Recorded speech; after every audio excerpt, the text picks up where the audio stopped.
Alright, welcome to HDscholars Academy. So in this video, we are going to be solving 50 plus soft pass question on Physics 102 106 electric charge. Have you ever wondered what is an electric charge? To answer that, we are going to look at the microscopic view, which is an atom. An atom is made up of positively charged protons centrally placed. Take lithium for instance. Lithium has 3 protons and electron revolving around it. Lithium atom is neutral because number of proton will be equal to number of electron. Number of proton is 3, number of electron is 3.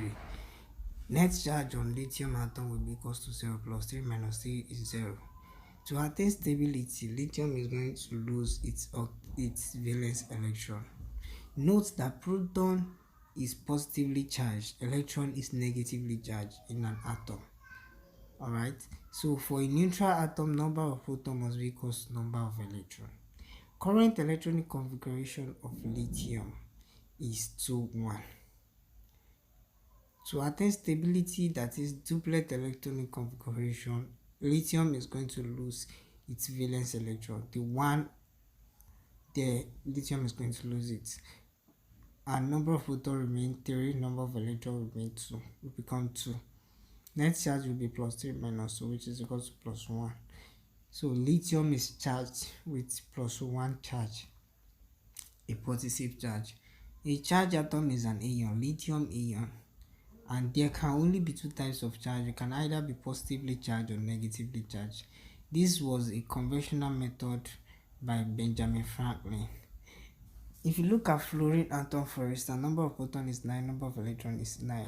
So at this stability, fluorine is going to gain 1 electron into its configuration. Number of proton remain 9, number of electron becomes 10. Net charge will be equal to plus 9 minus 10, which is equal to minus 1. This explains why fluorine ion is F minus 1. So if you look at lithium Li plus and F minus, you will see that the difference is that they are both charged, but the difference is one is positively charged, another is negatively charged. So there can only be 2 types, positive and negative. Charge is transferred by friction, by contact, and by electrostatic induction. That is one of the methods to transfer charges. Charge is neither created nor destroyed, but can be transferred from one material to another. We can't create a charge, we can't destroy a charge, we can only transfer it from one body to another. So if you look at the properties here, we say proton is positive charge, electron is negative charge. In a neutral atom, number of proton must be equal to number of electron. A charged atom is an ion. There can only be 2 types of charge. Charge is transferred by friction, contact, electrostatic induction. Charge is neither created nor destroyed. So another property of charge is conservation and quantization of charge. So we are going to look at that right now. So if you look at an isolated system of glass rod and a silk, okay, look at the microscopic view like that. We already look at the microscopic view, the small microscopic, using an atom to explain. Now look at the macroscopic view. If I have a glass rod and a silk, given that the system is isolated, that is, there is no external factor affecting the system, net charge is constant in that system, that is, charge is conserved. Number of lost electron must be equal to number of gained electron. If glass rod is losing 12 electron, silk must be gaining 12 electron as well. So there is no external electron coming into the system and there is no loss of electron. Charge is conserved, just like conservation of energy. Another property of charge is quantization of charge.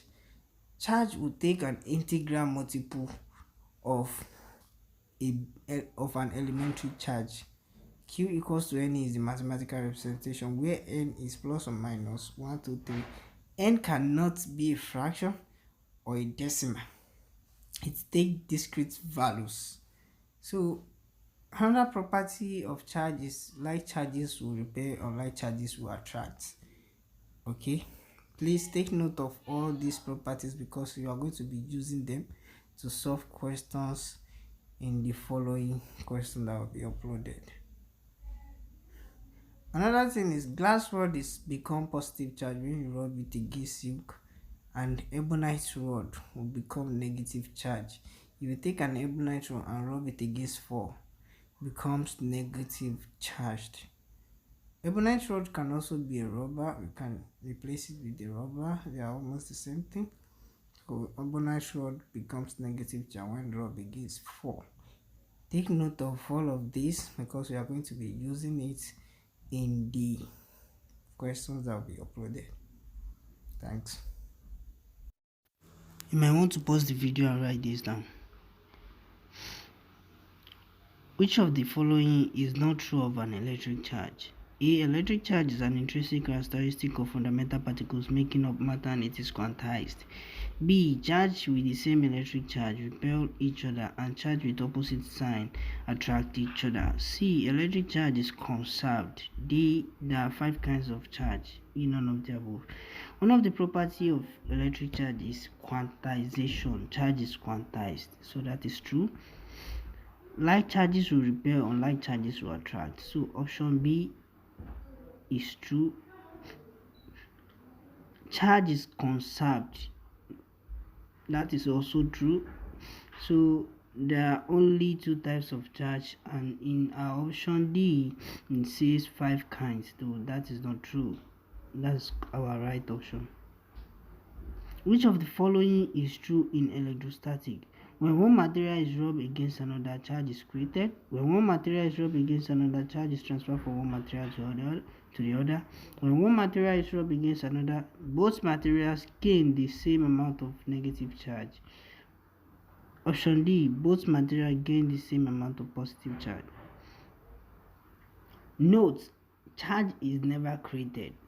So option A is wrong. It is not true.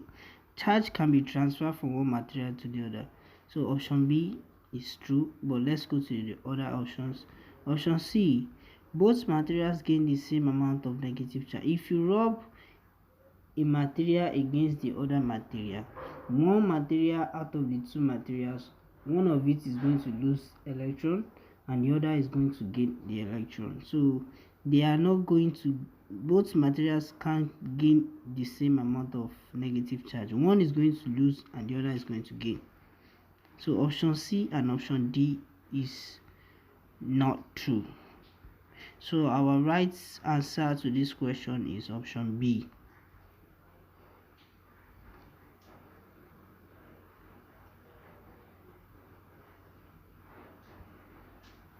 Which of the following statements is true?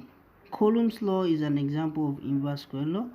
Coulomb's law states that electrostatic force between 2 charges is proportional to the cube of distance between charges. The electrostatic force between 2 charges is proportional to the sum of magnitude of the charges. D, none of the above.